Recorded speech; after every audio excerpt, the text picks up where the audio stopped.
Without further ado, I'd like to introduce the real star, one of the real stars of the show, which is Sarah Birch. And you'll see her on the screen. Sarah is, I can't tell you how impressed I am with this person. About 9 months ago, she came to me with this crazy idea and said, hey, I'm a bird nerd. I mean, I'm a book nerd. And I really, really think that there's a connection between cycling and books. So Sarah, tell me a little bit about how you came up with this crazy idea. Yeah, well, I am a huge book nerd, as you mentioned, and also a cyclist. And I have thought it would be super cool to go out and read to the places, or ride to the places I read about in books. So Read and Ride combines reading and bicycle riding, and it encourages cyclists to take their bicycles on a literary pilgrimage to explore the areas they read about in books. So by reading and learning more deeply about a topic, we hope that you'll fall more deeply in love with the places that you ride. So our first book for the inaugural Read and Ride is Big Lonely Doug by Harley Rustad. And this book tells the story about one of the last great trees in Canada, as well as the old growth forests on Vancouver Island. And we are super thrilled to have the author, Harley Rustad, with us here tonight. That's great. Okay, so you're done? Yeah, I'm done. Okay. It's technology time. So I'm going to go ahead and introduce Harley and have a little write-up on him here because I want to make sure that I get this right. He has a lot in his background. So Harley Rusted is the author of 2 books. His first book, Big Lonely Doug, was named a Best Book of 2018 by the Globe and Mail and Best Canadian Nonfiction Book of the Year by CBC. His second and most recent book is Lost in the Valley of Death, a story of obsession and danger in the Himalayas. It was named a Best Canadian Nonfiction Book of the Year by the CBC and featured on the cover of the New York Times Book Review. Awesome. His writing has appeared in all sorts of publications, including Outside Magazine, The Guardian, and CNN. He is a senior editor at the Walrus Magazine, a faculty editor at the Banff Center's Mountain and Wilderness Writing Residency, and the founder of the Port Renfrew Writers Retreat. Harley is originally from Salt Spring Island, which is a little island to the east of Vancouver Island, but he is calling in tonight from his home in Toronto, where it is just after 10 p.m. So we really appreciate you staying awake for our presentation, Harley. Welcome. Thank you so much for having me. Yeah, it is a bit late. The kids are in bed, the baby's in bed, but I'm doing okay. I had a coffee. Anyway, I just want to say thank you so much. It is honestly, it's such an honor to be the inaugural book for this project. It's such a wonderful idea, and I'm just thrilled. So thank you so much. Cool. So glad you're here, Harley. Really appreciate it. So you are a master of taking your readers on a literary pilgrimage. I discovered you last year when I read your most recent book, Lost in the Valley of Death. And I would describe your book as a sort of into the wild in the age of social media. So your book tells the story of this guy named Justin. And 10 years prior, he left his job in the tech world. And he goes out in the search of trying to find deeper meaning in his life. And he documents his adventures on Instagram, and he amasses a huge following. And one of his adventures is to go to the Indian Himalayas, where he enlists the assistance of this holy sadhu. And then all of a sudden, Justin disappears. So, And you, Harley, weave together detail and suspense in this really gripping tale that kept me awake way past my bedtime, trying to go on this pilgrimage along with you, trying to figure out what exactly happened to Justin. So when I finished reading your book, I was totally wowed, and I told myself I need to get my hands on everything that this Harley guy has written. And that's how I came to read Big Lonely Doug. And knowing that Vancouver Island has these really fantastic cycling routes, your book inspired me to go on a literal literary pilgrimage to go meet the trees that you talk about in the book. So how about you start off by telling us, how was it that you were inspired to write Big Lonely Doug? Yeah, so as it was mentioned, I'm from the West Coast originally. I was born on Salt Spring Island, which is the largest of the Gulf Islands. I think for people in Washington State or Oregon might be more familiar with the San Juan. So it's kind of the Canadian equivalent of the San Juan Islands, a pretty small little place. And really grew up in the shadow of these trees. Spent most of my childhood hiking and camping across Vancouver Island and across BC. And so I, really became, quite enamored with the beauty and the power of what these forests can offer. But I also, around middle school, I had the opportunity to visit Carr Provincial Park, which is one of the most famous parks on Vancouver Island, and was the site of these old growth logging protests in the late 80s and early 90s, quite famously, that really drew the international eye onto Vancouver Island for this issue in the first place. And I was there only a few years after those protests had subsided and had turned into a park. And that was an incredibly profound experience for me to see what could be created out of protest and out of activism. I was taken to logging protests as a kid. And so I think it was these kind of two sides of the coin, two sides of the issue and two sides of this ecosystem, the beauty, the power of what can be grown and what can be produced by nature in these very specific ecosystems, but also what humans have been doing to them for 100 years. The scale of industrial logging and essentially what we're doing a pretty good job of, which is wiping them off the face of Vancouver Island. And so I was really brought up, steeped in all of these issues, the good and the bad. And then kind of fast forward a number of years, I came across this set of photographs, this environmental activist on Vancouver Island named TJ Watt, who works for an organization called the Ancient Forest Alliance based out of Victoria. And he was this incredible photographer who had taken all of these photographs kind of representing what I knew, how, the beauty, the green and the gray, the clear cuts, as well as the forests.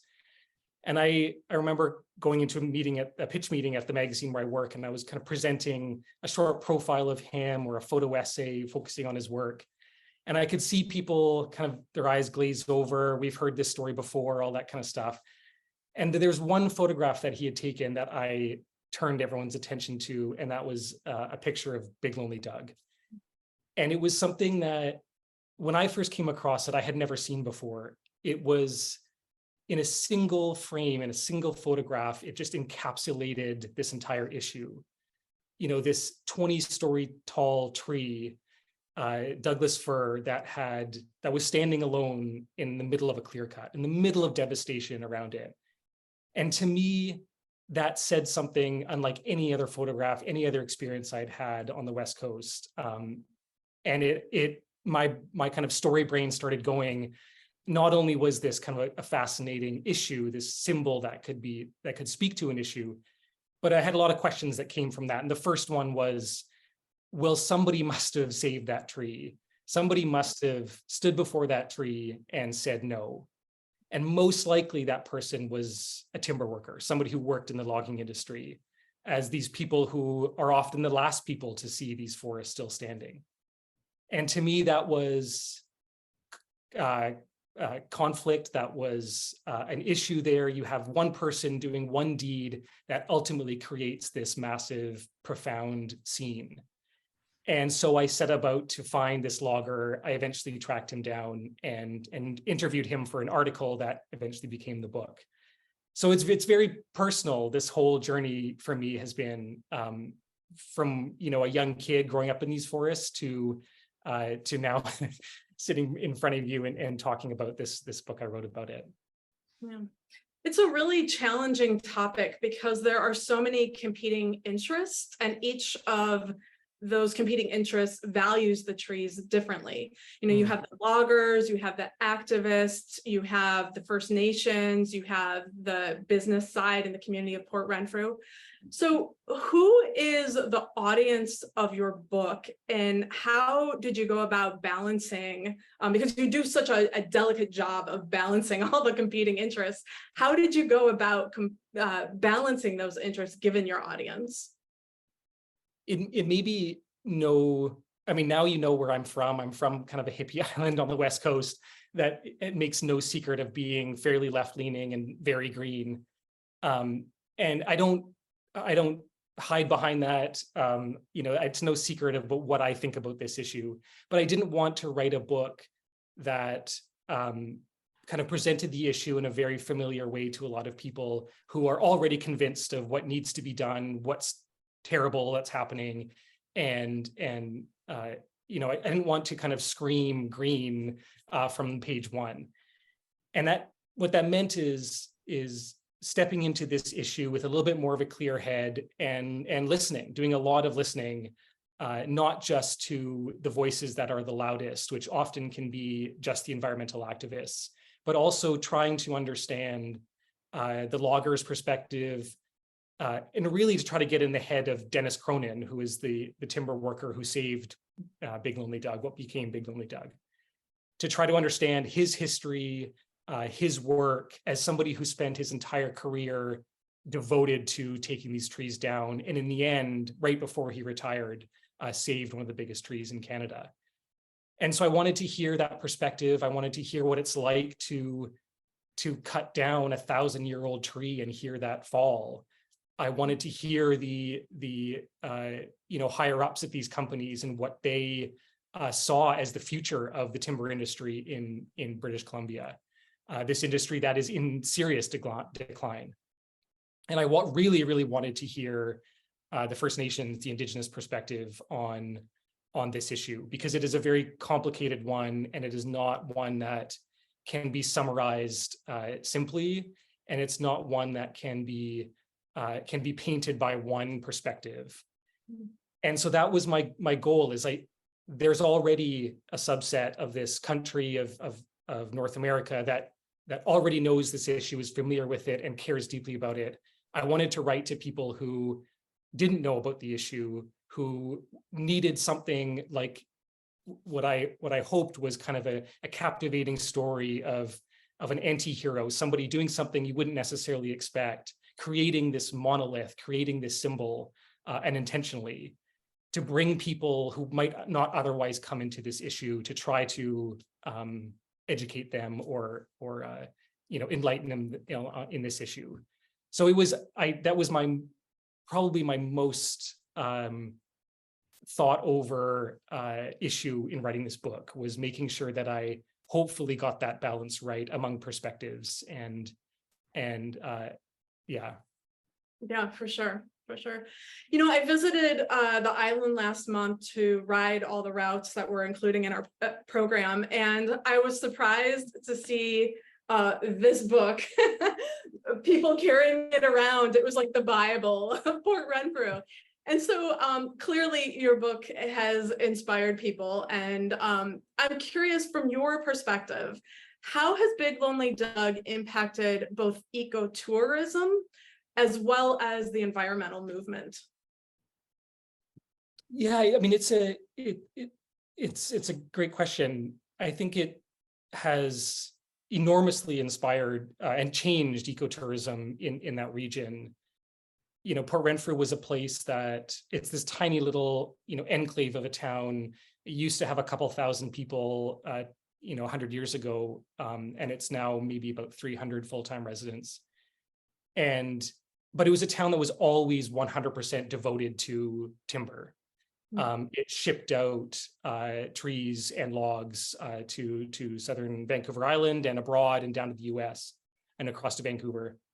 And so it was defined by this one product for its entire history. And what was happening recently is that people were being drawn there not to work in the timber industry, but to see the trees before they fell. And Big Lonely Doug was this kind of catalyst for that. I thought it was, and partly why I wanted to, or I was so drawn to this story is why did Doug captivate people so much? Why did this one tree? And, you know, there are bigger trees, there are in some ways kind of more beautiful trees, even in the region, but this one, like I said, speaks to something. There's an issue that is encapsulated in this one frame. When you walk down that or cycle down that gravel road and you turn that corner and you look down to that clear cut, you see it is so emotional. It is so profound to see this sole survivor standing and to know the backstory of somebody who saved it. And people were drawn to go and do exactly that, to see this tree, to see the survivor, to walk down, to keep it company, to give it a hug, all those types of things. It became this kind of obelisk. It became this destination point for people to visit. And what it did is it created this massive, enormous ecotourism industry in that town that has completely transformed the community. It's now has completely rebranded as the tall tree capital of Canada and has really leaned into this kind of new resource of trees still standing. And I think that was, you know, you talked about the value and all these different perspectives looking at this tree. That was one crucial one, was the people who saw the value in keeping these trees standing and encouraged people to go out and visit them. In terms of the activism, how it's changed things, I think it embodied a lot of the issues around environmental activism on the coast. There's a great challenge in that work, which is time. You are facing a lot of people with a lot of chainsaws and a lot of heavy machinery who are working at breakneck speed to take down as many trees as possible before any kind of legislation prohibits that. And it's this race against time, and interviewing TJ and interviewing these activists, it became really clear that this was a job with a ticking clock. And every time you would perhaps fight the government to save this small patch of old growth forest, just down the road, you know, hundreds more are being clear cut. And that was that like profound horror that I saw in some of these activists, was their work, their wonderful work that they were doing was just being undercut by the thousands of trees that were being felled just down the road. And when people go to Port Renfrew, you can visit this patch of forest called Avatar Grove that was saved. And the irony is that when the loggers were cutting down the forest around Big Lonely Doug was exactly the same time that the activists were working so hard to protect this one forest. And it's this deep challenge that these activists have, this long work and this long road ahead. And it takes a lot of time on their end, and it takes a few minutes to take down some of these big trees. Yeah. I'm noticing Big Lonely Doug behind you. Is that? So, this is actually a painting by Emily Carr, who's a quite well-known painter on the West Coast, and she painted this in 1931. This is a painting. That's not Big Lonely Doug. No, it's not. It's called Scorned as Timber, Beloved of the Sky. And obviously this is not the real one. When I saw it I can't remember when I came across it, I think it was in my research. It was incredible. It was prophetic. You know, someone who painted this in 1931, for the people who go there, it is such a familiar image to Big Lonely Doug. Yeah, it looks just like the Big Lonely Duck on the cover. So I have a question for you. The book was published in 2018, and a lot has happened in the world since then. There's been a pandemic. There's been a huge change in the global climate situation. There's been a lot of political unrest all over the world. How would your book change if it were published today? Yeah, I mean, it's a good question. There was when this kind of the first wave of focus that I mentioned in the kind of late 80s, early 90s on Vancouver Island, that brought all that international focus of this issue to the region with the protests in Clayoquot Sound and the protests in Carmana. This kind of second wave of activism that we've seen much more recently was centered around, I mean, it was essentially in the neighborhood of Big Lonely Doug. The Fairy Creek protests that I'm sure everyone heard about or is very familiar with, that started in the summer of 2020 and went on for in earnest for well over a year, was the backyard of Big Lonely Doug. Fairy Creek is just around the corner. It's a few valleys over from the Gordon River Valley where Big Lonely Doug grows. And that issue brought the international eyes, media focus back onto the ground and onto Vancouver Island. And I don't know if the book would necessarily, or the story itself would necessarily change, but one of the things I thought about, in addition to kind of writing a postscript about, for a future edition about the Fairy Creek protests, but one of the things that I thought a lot about was how so little had changed over the 3 decades between these massive periods of upheaval and protest.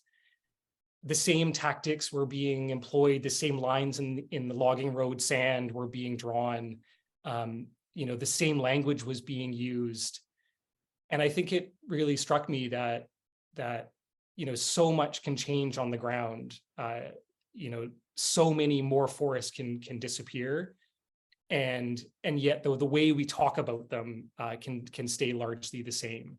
And that was something that I mentioned one of my goals off the top with the kind of thinking about the audience in mind, but I really focused on the language of how people talk about this issue and talk about this ecosystem and these trees and this forest and the decisions we make about how we speak about them and how we the statistics we choose, all that kind of stuff I found really really fascinating to incorporate into the story.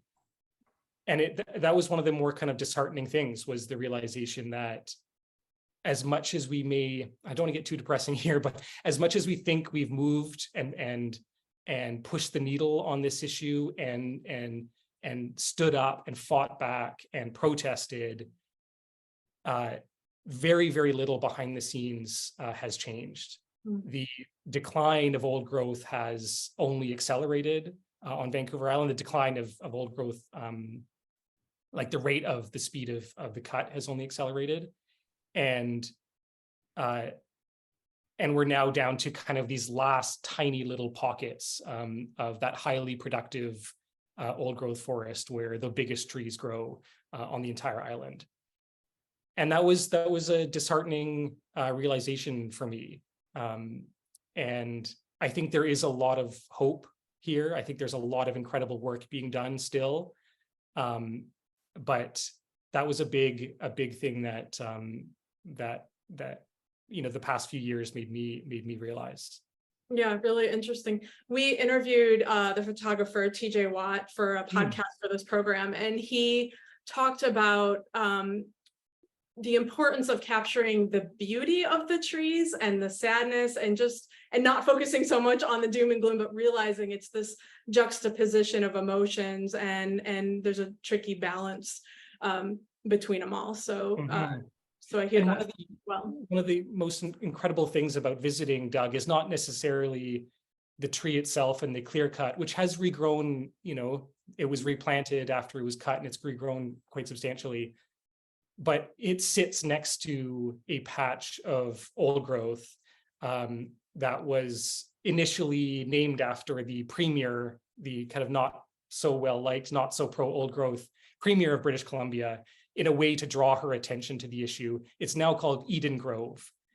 And I've hiked in a lot of forests up and down Vancouver Island, and it is one of the most spectacular patches of forest I've ever been in. And TJ, when he first took me to see Big Lonely Doug, he first took me into the forest. He first took me into Eden Grove, and we spent 4 hours. I was lost. He knew exactly where we were going. bushwhacking and hiking through this forest, coming across every turn. It felt like we were stumbling upon, a 600-year-old cedar with a bear den in it, or this towering Douglas fir of 700, 800 years old. And it just felt like, wolves were going to appear and cougars were going to appear and bears were going to appear. And there were massive trees everywhere. And we went from that down out of the forest, out of the green, and into the clear cut. And we had walked quite silently in this forest with moss underfoot. And the moment we crossed over this little creek, we were the loudest two people in the square kilometer. We were stumbling over sticks and snapping everything. And we walked through this clear cut as Big Lonely Doug kind of rose before us. And it was one of the most, profound moments of my life, honestly. And to see that, to feel that juxtaposition, to be exposed to that, is a really important thing. It is, I think, particularly with where the world is right now, with a lot of environmental issues, there is a lot of doom, but we need to find that hope. We need to expose ourselves to those small patches, small as they may be. We need to see them. We need to experience them, not just before they're gone, but to realize the value that they have and to fight for them in any way we can. Mm-hmm. Yeah. So your book so perfectly describes the experience of being amongst the trees. And when I went and visited these trees and groves myself, I could almost hear your words as I heard, the birds chirping and the wind and the leaves. And I was curious how you captured the experience. There's part of me that sees Harley Rusted at his keyboard, just, plucking away at the keys, sitting beneath one of these trees. But how did you go about capturing the experience of being in these big trees or amongst the big trees? I didn't have a laptop with a good enough battery life to be able to do that. It was time. I was out there for about 6 or 7 months, mostly in Port Renfrew, but a lot up island. And almost every week over the 6-month period, I visited Big Lonely Doug to see it in kind of every phase of the day, from dawn till the middle of the night. And really it was just kind of immersing myself in these forests at all kind of weather systems and all times of day, to see how they kind of spoke to me, to see what they revealed, full in mist and in full sun in the summer, in the fall. And so it was really time, a lot of note taking, pictures, capturing some things on video that I could reference later. A lot of this experience is a feeling. You can kind of describe a tree and use all sorts of kind of words you want, but being in these forests and walking through them is a feeling, and hopefully to try to convey that feeling, was definitely my goal, to try to transport people and take them there, and also encourage them to visit themselves. So it was time. It was a lot of time and note taking, sitting by myself. Yeah. Yeah. Well, great segue into my next question. I wanted to circle back to this whole concept of a literary pilgrimage, because you are taking us on a literary pilgrimage with your book, and clearly you've gone to the places that you write about, to Vancouver Island and to the Indian Himalayas. I'm curious, what is a book that you've read that has encouraged you to go on a literary pilgrimage, a literal literary pilgrimage? Oh gosh, so many. I mean, I think all good books should inspire some kind of pilgrimage, and not just picking up your shoes or grabbing your bike and following in their footsteps, or going to the location that you read about, but kind of a pilgrimage, in your mind, a pilgrimage in that takes you from what point A to point B, and how you look at an issue, or look at a perspective, or a way of life, or so I think all good books should do that in some capacity, should kind of transport you and encourage you to kind of think beyond that final chapter and that final page. But in terms of kind of literal pilgrimages, I'm a big fan of this whole concept. So there's been a lot. I remember reading Midnight's Children by Salman Rushdie, and that was one of those books that would just kind of set me on a trajectory to India. Mm. And a lot of Jan Morris's work, the late Jan Morris, who passed away a few years ago, took me to Wales, and I took this trip. Was this, for people who don't know, this incredible journalist and travel writer, although she didn't like the word the travel writer very much. She was the person who broke the story that Tenzing Norgay and Edmund Hillary had summited Everest for the first time in 1953, and then became this incredible writer, but wrote a lot about Wales and lived in Wales for most of her life. And I traveled to Wales and stayed in the hotel where the 1953 expedition came back to have their reunion, and scrambled up in some of the mountains where they had done their training before they went to Everest in 53, and kind of tried to follow in her footsteps and find these little pockets. I felt like I was chasing a ghost the entire time. And at one point someone said, "Oh, Jan was here the night before." And I just felt like I was actually chasing this ghost, this literary ghost, through Wales on that trip. So that was probably my favorite literary pilgrimage. Cool. We'll have to come up with a Dirty Freehub route to Mount Everest. So that's a goal.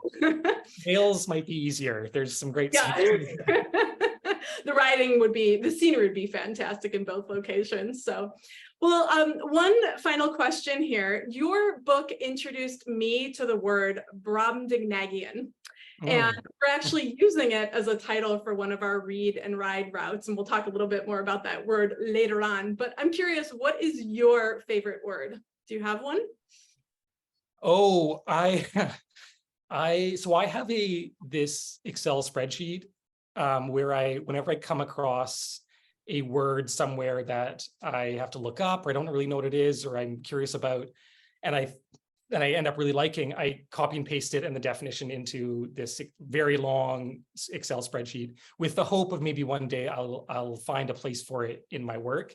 And one that I am kind of obsessed with right now is scrim, which is a fabric. It's like this, I think it's a kind of fabric, but it also can mean something that obscures something else. And so I'm fascinated by that notion of peeking behind an issue, or an issue that obscures something else, or these kind of veils that we put in front of our lives, and how we kind of peek around them and see through them and evade them. So hopefully I can use scrim somewhere. We'll look for it. Yeah. Fantastic. Well, thank you so much. Let's turn it over to questions, Linda. Yeah, From the audience. one of my favorite questions, and if you guys do have questions, make sure you just either put them in the Q&A or go ahead and type them into or hand them to us on the piece of card. Okay, so the first question I have is, are you a cyclist? So I have to admit, I am not a cyclist. I am a walker. I'm a hiker. I live in Toronto, which is an absolutely terrifying place to be a cyclist. I admire anybody who does it in this city, because it is very, very dangerous. But I've had some really wonderful experiences cycling, and one of them was on Salt Spring, actually. And it was on this trail that I had hiked, honestly, 1,000, 2,000 times in my life, and near my house. And you know how you kind of do these routes that you're so familiar with, you know every turn, like you could almost do it blindfolded. And it was the first time I had done it on a mountain bike, and I saw it completely differently. The speed, the light that was beaming through the trees at my kind of rate of velocity was just completely different. And I so appreciated that kind of perspective shift. And actually, for one of the first times I did this long hike out to Big Lonely Doug when the protests were blockading the road, and I spent most of the day hiking out to it, and it completely changed how I had seen this tree, this long route to it. So I'm so curious to see how the feedback from people who do their ride out to it, to hear what they experience in that. So Yeah, yes. we'll be curious about that as well. The next question is if you had $1 million to invest in conservation, where would you put that money? Oh gosh, I mean, that's Hard question. yeah. If I had $1 million, there are so many First Nations on Vancouver Island that are doing some incredible work with conservation, with land use, with different forms of resource management that don't get any funding or very little funding. And that would be 100% my place to put that. Okay. What's the next project that you're working on? I have a lot of projects and am slowly chipping away at things. I have one idea for a book that I'm pretty excited about that has a little bit to do with trees, but I can't say too much about it, but it has to do with dendrochronology, which is the science of tree rings, and the time that they keep. So that's probably all I can say. Okay. The next question is, I imagine that we imagine that you've made a lot of enemies in writing your book. So tell us maybe some stories around your enemies, or who was a surprising enemy for you? Enemies. Have I made enemies? I don't know if I've made an enemy. I've gotten some strong feedback. I'll say that. Okay. Honestly, one of the, and I mentioned that Sarah's kind of question about the audience. Some of the best feedback I got was from the logging community who, and were from kind of loggers who appreciated having that perspective. So I get that one. I think I actually got more strong words from the activist community than I did from the logging community, which was interesting. And I've had some kind of my second book, which is about this fellow who disappears in India in a place where a whole bunch of other people, at least 24 backpackers and tourists have mysteriously vanished over the past couple of decades in this one valley in India. Reporting on that issue was very challenging, and I had a couple points where the police weren't super happy with me asking questions, and certain people in the valley weren't very happy with the journalist coming in and asking questions. So I'm not sure if I can class that as an enemy, but it's people not necessarily happy with questions.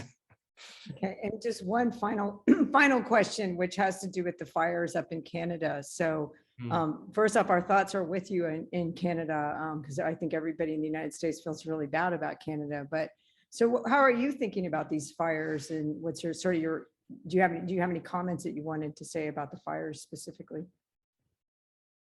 Yeah, I mean, it's something that I don't ever remember experiencing as a kid growing up on the West Coast. And, we're all being faced with a new environment.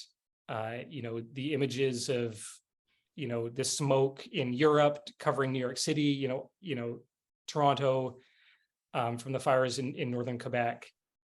It's completely transforming how we see our very own familiar landscapes and backyards. And it's an enormous challenge right now. There's so many fires burning. It's already broken records this year. Right now, it's almost a case of triage where, Canada is bringing in firefighters from other countries to try to help out. But unless these fires are in the industry, they call them assets. Unless these fires are approaching an asset, a town, a cottage, a community, they're largely kind of left to their devices because it's just impossible to contain them. It's scary, and I hope that people who are now kind of feeling the smoke firsthand can start to kind of pay attention to the forces like climate change that are exacerbating this issue. It's been very scary. I mean, we have a newborn baby, and he was 2 months old, and we, don't take him outside on the days when the ppm is really high. And the last time I experienced that, I was living in New Delhi, and I never thought I would in Toronto. Long live the trees. Back over to you, Sarah. Yeah, thank you so much, Harley. We really, really appreciate it. And we're so glad you wrote this book. And I'm glad to have cycled to the trees. And I know there are a lot of folks in the audience who are looking forward to seeing the trees and Big Lonely Doug. So thank you so much. Thank you so much for everyone for coming and for having me. And please, honestly, if you make this cycle out, please write me. You can find my email address online. I would love to hear how it went and see a picture. So please do reach out. Yeah, cool. Thanks, Harley. Thanks, everyone. Thank you.